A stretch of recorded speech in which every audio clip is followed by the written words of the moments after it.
Assalamualaikum warahmatullahi wabarakatuh.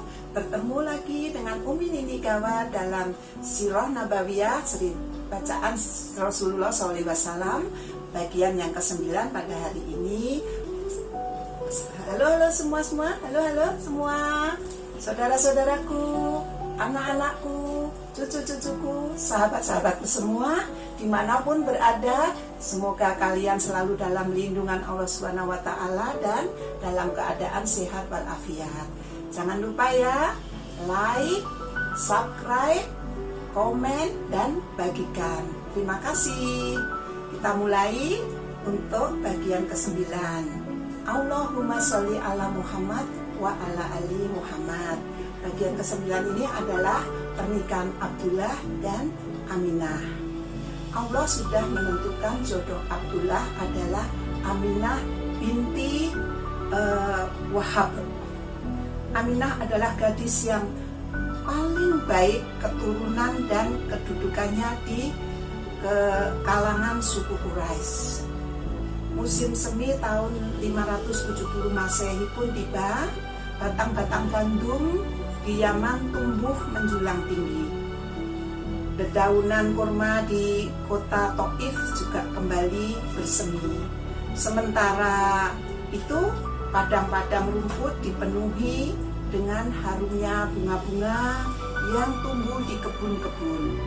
Bagi penduduk Mekah, musim semi adalah tanda kebebasan dan dimulainya lagi perdagangan musim panas ke Syria. Abdullah pun berminat pergi musim ini, berniat untuk berdagang. Aminah bilang kepada suaminya, karena Abdullah kan sudah berniat tadi untuk berniaga ke Syria. Aminah berkata kepada suami yang tercinta, "Kanda, sebenarnya hatiku sangat berat melepas kepergianmu. Entah mengapa, hatiku diliputi kekhawatiran dan kegelisahan.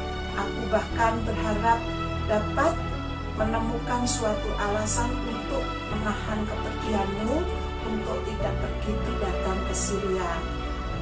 Keluh Aminah kepada sang suami tercinta Abdullah. Abdullah pun tersenyum menenteramkan hati sang istri. "Hatiku pun juga seperti itu. Terasa tertinggal di sini.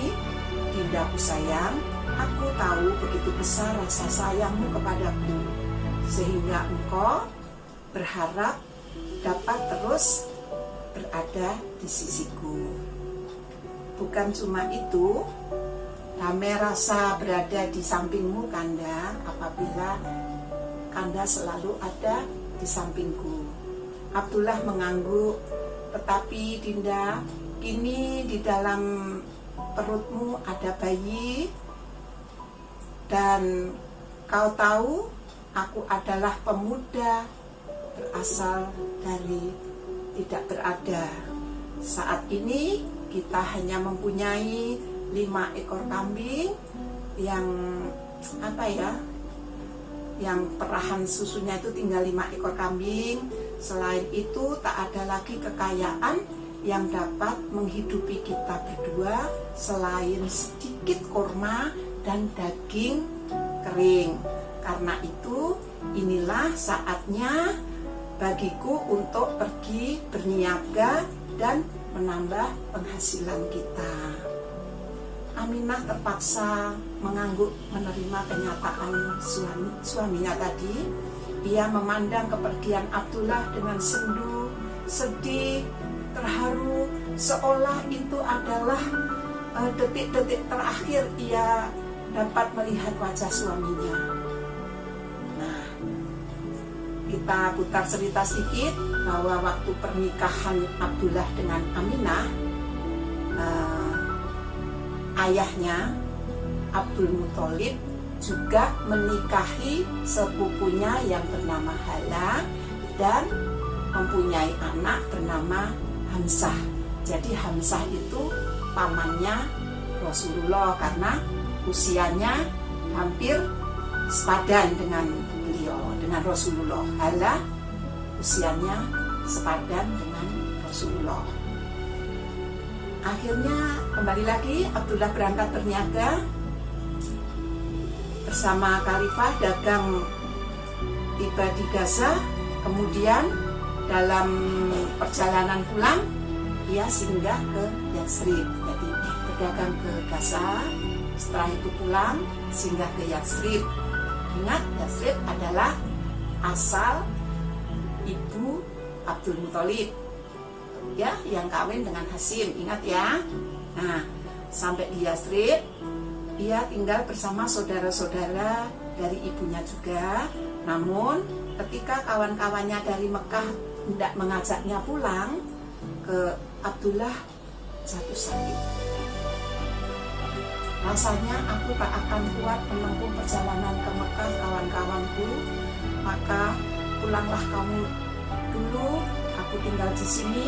Tolong sampaikan kabar kepada kakekku, kepada ayahku, bahwa aku jatuh sakit di Yatsrib. Kawan-kawannya pun mengangguk. Akan kami sampaikan pesan itu, dan baik-baiknya engkau di sini. Kafilah Mekah pun beranjak pulang. Ketika tiba di rumah, mereka menyampaikan pesan Abdullah kepada Abdul Muthalib. Abdul Muthalib langsung menyuruh putranya yang pertama yang bernama Harits.